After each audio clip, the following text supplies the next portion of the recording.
Welcome to Revitalize and Replant with Mark Clifton, where we equip pastors to take their churches from declining to thriving by pointing them to a new future and a new hope. Join us weekly for encouragement and practical advice in your pastoring journey. Hey, I'm here today on a Friday. We have these special Friday editions where we interview all kinds of wonderful, exciting, incredible people. Just like J.J. Washington. Hey, J.J., we're glad to have you with us, man. Glad to be here. Thank you. J.J., you are the vice president, director of personal evangelism. What are you here at the North American Mission Board? The official title is Director of Personal Evangelism. All right. Yeah. Where are you from originally? Originally from Clearwater, Florida. Clearwater. Very good. Well, J.J., we are here at the Replant Summit, and man, the Lord really, really anointed you yesterday, and you brought an amazing message that was so encouraging to so many people about your story at Austell. That's really what I want to focus in on. Okay. Because we're talking to a bunch of guys out there who are trying to replant churches and revitalize churches. And man, you've done that. First of all, JJ and I go back. I was looking on my phone a while ago. The first contact I think you and I had together was 2016. Yeah. We were traveling together doing some things, and you were a mentee, and I was an intern, I think. We were just kids back then. And so we've had a good relationship ever since and really have enjoyed one another.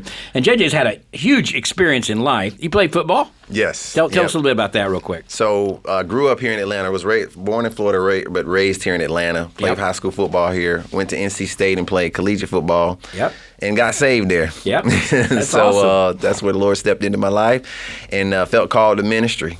And came back here to Georgia. So most of my ministry has been here in Georgia since then. But your ministry took a really... We would travel around in 2016, 17, doing some revitalization conferences, and you were there really just to do some of the logistics. That's exactly right. In other words, you carried the books, set up the tables, those kinds of things. Yep. And you heard me talk about replanting. You scared me to death, too. Talk a little bit about that, because I would get up there passionately talking about how we need to replant churches. Dying churches are great, they're exciting, and you would sit in the back and think, what? Yeah, not me. I was do all my setup stuff and sit there and you would teach on it and I didn't know much about revitalization or replant until God intersected our lives. And so I just thought I would be there menteeing that church, and I would just go take a church that's probably healthy and just keep it going, right? Not wreck it. And but obviously God had different plans. But yeah, I was trying to dodge it, definitely. He had very different plans. Yes, he did. So you went to Austell. Yes. Now Austell used to be a suburb of Atlanta. Yes. I mean, we call that the inner suburban ring. Right. It used to be a suburb of Atlanta, but Atlanta, as everyone knows, has just exploded in growth. Yes. So what used to be suburbs became really inner suburbs. Yes, exactly right. Yes. So what year did you go to Austell? So that was in 2017, towards the end of 2017. All right. Yes. All right. Well, talk to me about what was like when you got there. Well, the church obviously was struggling. There was a remnant there, mainly senior adults. So no youth, no children, no young families. The youngest couple was in their early 60s. So my family of four, when we showed up, it was much different than where we had just come from, which was a larger church, lots of kids, lots of youth. So it was a culture shock, to say the least. Yeah. So that was kind of the situation. And the community, however, had completely flipped. As you know, as Atlanta's grown, that community had diversified, but the church had not. The schools had diversified, businesses had diversified, but the church was behind. You shared something interesting with me. So much of revitalization, replanting has to do with the flip in the community as the community has changed. And really. You mentioned, talk a bit about how that happened in Atlanta and really kind of connected even to the Olympics. Yeah, so back in '96 when the Olympics came here, leading up to that, they were trying to get the city nice and clean and beautiful for all the folks that would be coming in. So they tore down a lot of the housing projects that were in the city. And so a lot of those people that were living in the inner city, like myself, ended up spreading out into these inner suburban areas that we're talking about. And so we followed the rail line. MARTA is our transportation here. So it goes east out in the Stone Mountain, west out in Austell, south towards the airport, and north towards, Alpharetta area. And so people just kind of spread out. And so those communities changed, and they looked completely different than what they did, historically. And a lot of churches see that as it is a challenge, but they see it as a negative. Yeah. And reality is, I love what our friend Sam Rayner says that your church's address is no accident, and so it's the Lord who changes those neighborhoods. Exactly. He brings those folks there, Right. and He divinely has appointed that to happen. And so now it's up to the church to be the missionary church Right. in that neighborhood with all new people there. Exactly. And so when you showed up, they hadn't quite made that transition yet. No, they hadn't. And there was some that didn't want to, and there was some that wanted to but didn't know how to. That is a real important part. You know, and so so the ones that were not necessarily interested, they quickly made that known and kind of transitioned to other churches that where they could continue what they were used to. So basically, these are older white people. Yes. Who their neighborhood that they knew was no longer there. Yeah, it was completely different. Yeah. And and the neighborhood in Estelle, when you got there, what were the percentages? So maybe? it was about 55% African American, and then Hispanic was passing Anglo. Oh, really? And so so it was growing in that direction. And so obviously our church, I tease people. I say, when we showed up, that we had pretty much 4% now African American because my family of 4 shows up. So it was a little bit of progress on day one in terms of reflecting the community. But anyway, those who were brought into that, and there was a lot of people that were, we just ran with them and we just got busy. All right. And they were just looking for some leadership on how to do that. Okay. So talk to me about the building. What was it like when you got there? The building needed a lot of work. I mean, they didn't see it because they were there every day. So, you get kind of accustomed to that. That is so true. You and I, we can walk into a building and do a consult, and we go, my goodness, this place looks awful. Yes. But it has happened so slowly over time that they don't even see it. It had a smell. It hadn't been pressure washed in years. I mean, I was embarrassed that, when we, to have guests. Because we were kind of trying to fix up the building as we were trying to, reach the community. So some folks would come in and they wouldn't stick, you know what I mean? But some were they saw the progress, so they kind of stuck and hung with us. But it was a little embarrassing at first, I'll be honest with you, because there was an obvious smell and stuff like that. Carpet needed being changed, pressure washing. The parking lot didn't have any stripes any longer, cracks. I mean, there's a lot of stuff going on, man. And really, JJ, those of us who've done this work, we've been there where you walk in and you just overwhelmed. Yeah. Everything you look at needs to be changed. Yeah. And then that doesn't even begin to talk about the people who are remaining. They need to be changed. Right. And then we got to reach these new people. Right. And you have to deal with your family and all the transition. Yes, big one. You got to spend time with them. That's a big one. I mean, you got any insight to that? Well, bro? I tell you this, for my kids, because when we showed up, there were no kids, so they were the only ones, right? And so it was hard for them in the beginning. They often come to me and say, "You sure we don't need to go back to the other church?" So I really had to stay close to them and shepherd them and encourage them and say, "Look, we're gonna reach people. Kids are gonna come. Families are gonna come. Just give them that vision of what God was gonna do." And He did over time. So they were excited to be able to see it, because I didn't realize at the time until much later on. Like, man, my kids just got an opportunity to get a front row seat to how God can move as well and just see His power, because they saw what it was and saw what it became. And so that was, I didn't catch that in the beginning, like what God was just showing them. They've read about Him in the Bible, but they were to see His power. So that was cool. Then also just protecting my wife, because there were expectations that they would get a 2-for-1 type of deal. So just trying to protect her and show, okay, here's what she'll do, and she's going to find her lane here. And she's more of a, plug and play, like wherever you need me in the nursery today, you need me in the children's room today. So she'll just kind of get in where she can fit in. But then also just the people. I mean, when I came in, I just wanted to respect the history that was there. Okay. And really just say, look, guys, somebody, a group of people came here to plant this church to reach this community. And let's keep that legacy going. You know what I mean?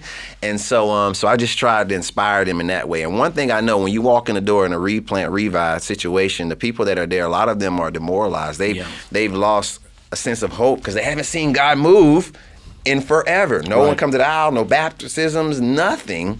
And so you got to spend a lot of time trying to inspire and motivate and just preaching the word and just encouraging them and helping them see that God can do it again. You know what I mean? Right. And so we spent a lot of time doing that on the front end. And then God began to move, and got some early wins, and they bought in.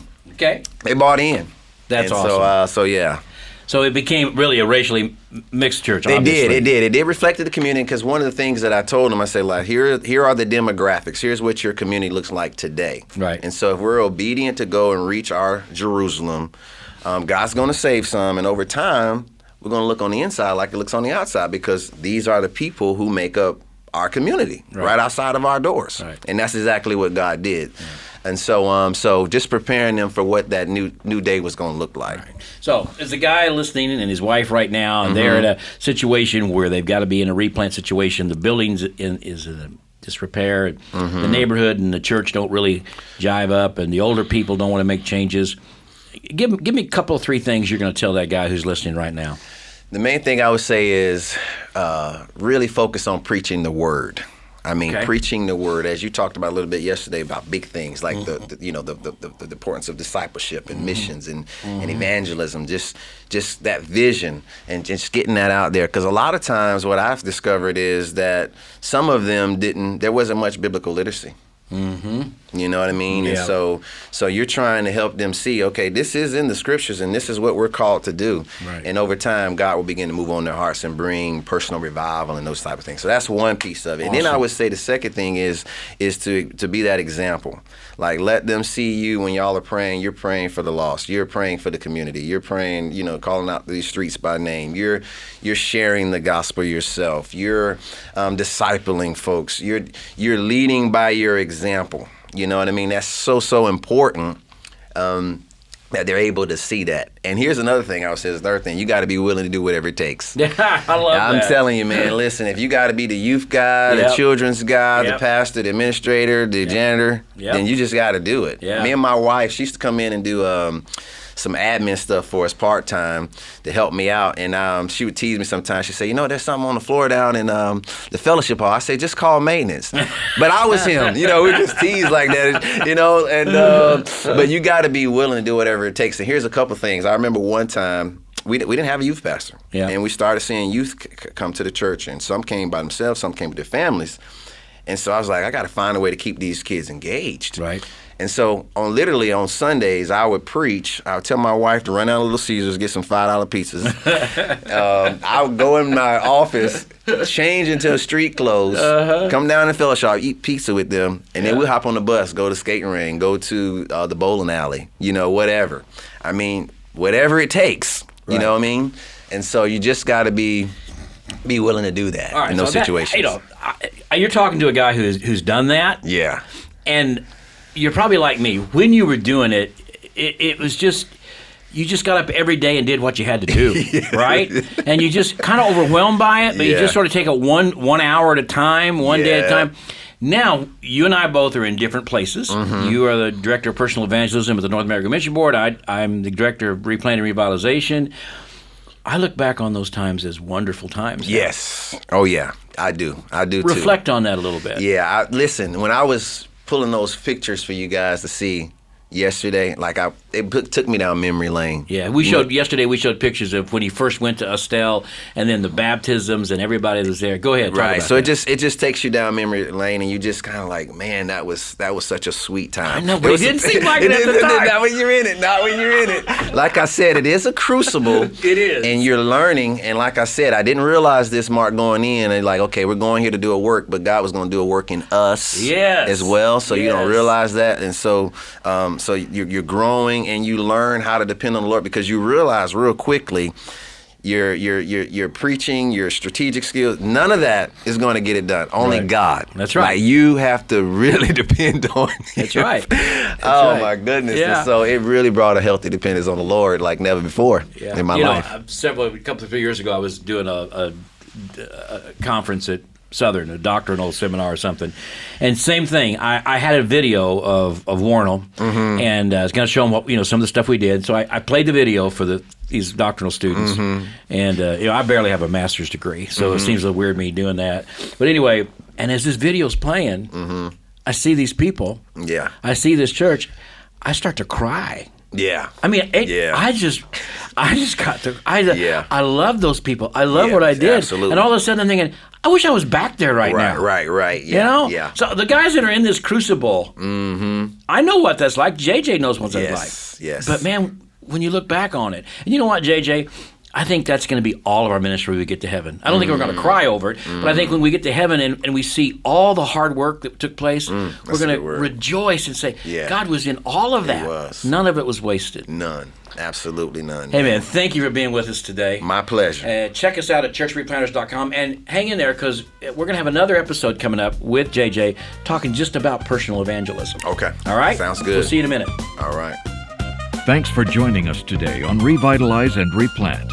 This podcast is brought to you by the North American Mission Board, where we help dying or struggling churches regain health for the glory of God and the good of their communities.